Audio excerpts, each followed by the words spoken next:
முன்பு ஒரு காலத்தில் ஒரு சிறு கிராமத்தில் ஒரு பாறையின் நிழலில் இரு நண்பர்கள் வாழ்ந்து வந்தனர்.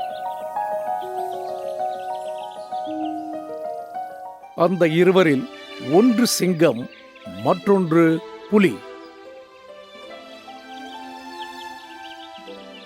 அவர்கள் சிறு வயதிலிருந்தே நண்பர்கள். அவர்கள் சிங்கம் எது புலி எது என்று தெரியாத பருவத்தில் இருந்தே ஒருவரை ஒருவர் நன்கு அறிந்திருந்தனர்.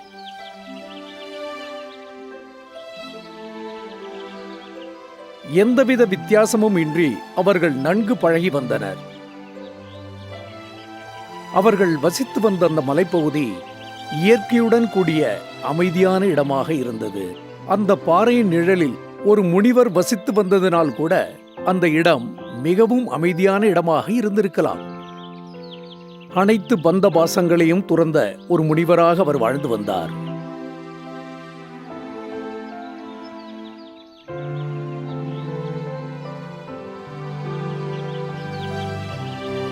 ஒரு நாள் சிங்கமும் புலியும் விளையாடிக் கொண்டிருந்தது.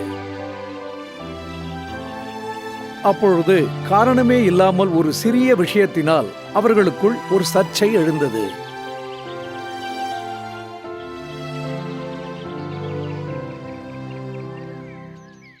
ஏய், அந்த நிலவை பாரு, எவ்வளவு அழகா இருக்கு.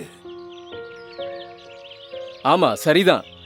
ஆனா எனக்கு குளிர தர்றதுனால நிலவை எனக்கு சுத்தமா பிடிக்கவே பிடிக்காது.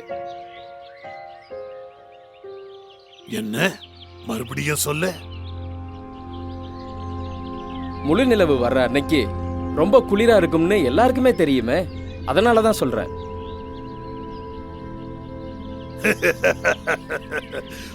உனக்கு அறிவே இல்ல. எங்கிருந்து இப்படி ஒரு விஷயத்தை கேள்விப்பட்ட? முழு நிலவு வர்ற அன்னைக்கு குளிருங்கிற விஷயத்தை புதுசா தெரிஞ்ச மாதிரி சொல்றியே.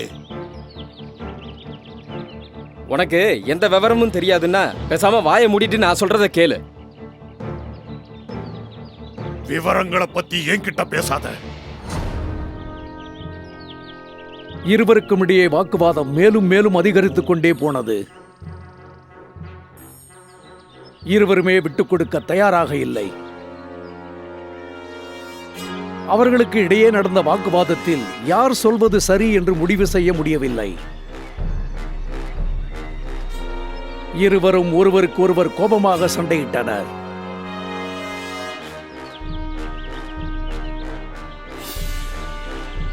அதுவரை நல்ல நண்பர்களாக இருந்த அவர்கள் திடீரென்று எதிரிகளாக மாறினார்கள்.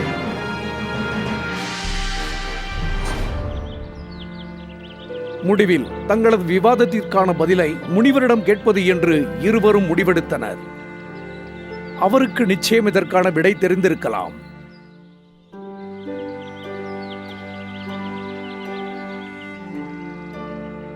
இருவரும் அந்த முனிவர் இருக்கும் இடத்தை நோக்கி சென்றனர். முனிவரை கண்ட அவர்கள் இருவரும் அவரை மரியாதையுடன் வணங்கினர்.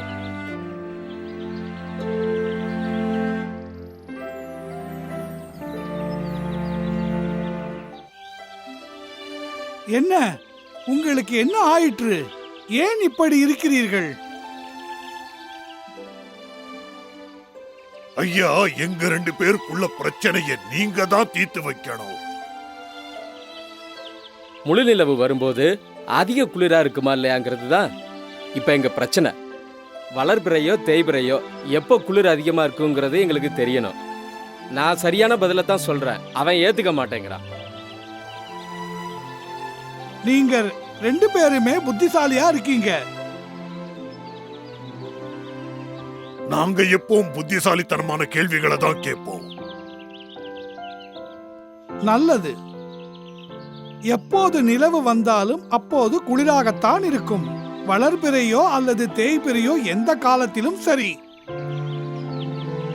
வடக்கு, மேற்கு, கிழக்கு என 3 பக்கங்களிலிருந்தும் காற்று வீசுவதனால்தான் நிலவு வரும் நேரத்தில் குளிராக இருக்கிறது.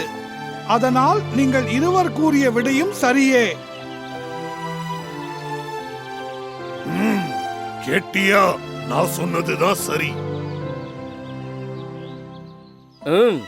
நானும் சரியான பதில் தான் சொல்லியிருக்கேன், தெரிஞ்சுக்கோ. நீங்க 2 பேருமே சின்ன வயசுல இருந்தே ரொம்ப நல்ல நண்பர்களா இருக்கீங்க. தேவையில்லாத சர்ச்சையினால தேவையில்லாம மனம் வருந்தி பிரிய நினைக்கிறது தவறு. ஒரு விஷயத்தை புரிஞ்சுக்கங்க, வாழ்க்கையில ஒருத்தருக்கு ஒருத்தர் சண்டை போடாம இருக்கிறது தான் நல்லது. ஒற்றுமையே சிறந்தது. அதனால ஒற்றுமையா வாழ்ந்தா எந்த பிரச்சனையும் வராது. சிங்கமும் புலியும் அவர் முன் தலைகுனிந்தன. என்ன மன்னிச்சிருங்க. நானும் உங்ககிட்ட மன்னிப்பு கேட்டுக்கிறேன். தயவு செஞ்சு என்னையும் மன்னிச்சிருங்க. வாழ்க்கையில முக்கியமான விஷயம் என்னன்னா, ஒருத்தருக்கு ஒருத்தர் நல்லா புரிஞ்சுக்கிட்டு நல்ல நண்பர்களா என்றும் வாழணும். ரொம்ப நன்றி நன்றி ஐயா. ஐயா.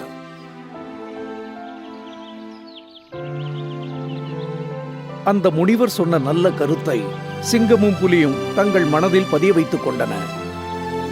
பொறுமையுடன் நல்ல அறிவுரைகளை கூறிய முனிவருக்கு தங்களது நன்றியை தெரிவித்துக் கொண்டனர்.